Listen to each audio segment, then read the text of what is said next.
Présidentielle algérienne, Ferhat Meheni salue le boycott en Kabylie. En Algérie, la Kabylie a marqué son indignation face au présidentiel en décidant d'un boycott massif. À l'heure où le scrutin devait refléter la volonté populaire, le président du gouvernement provisoire kabyle, Ferhat Meheni, a souligné que moins de 1% des électeurs avaient participé au vote, révélant ainsi une résistance pacifique. Le scrutin présidentiel algérien, qualifié de « colonial » par Ferhat Meheni, président du gouvernement provisoire kabyle, Anavad, et du mouvement pour l'autodétermination de la Kabylie, MAK, s'est soldé par un taux de participation inférieur à 1% en Kabylie. Malgré les efforts déployés par les autorités algériennes, moins de 0,8% des électeurs ont voté à 17 heures, selon le Ferhat Meheni. Ce rejet massif constitue un succès pour le MAK, qui avait appelé au boycott total du scrutin.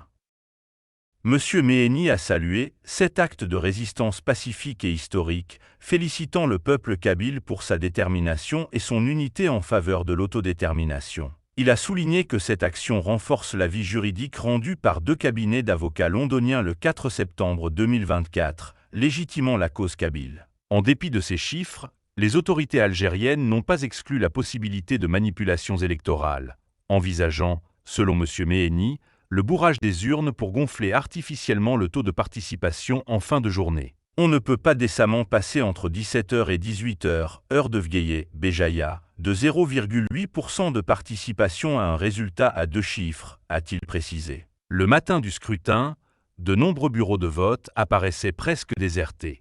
Les administrateurs des lieux espéraient une amélioration de la situation au fil de la journée, avant la fermeture des bureaux de vote à 19h, mais les files d'attente demeuraient inexistantes. Tonton Tebboune, ainsi surnommé par son équipe de campagne, a été élu en décembre 2019 à la suite d'un an de manifestations hebdomadaires du Irak, appelant à la démission de l'ancien président Abdelaziz Bouteflika. Leurs revendications ont trouvé un écho lorsque Bouteflika a quitté ses fonctions en avril de la même année, laissant place à un gouvernement intérimaire formé par ses anciens alliés, qui a ensuite convoqué des élections. Certains observateurs dénoncent cette élection comme une simple formalité, incapable de modifier le statu quo. Hakim Haddad, ancien leader du Irak, aujourd'hui écarté de la vie politique depuis 3 ans, a affirmé « Les Algériens se fichent complètement de cette élection bidon.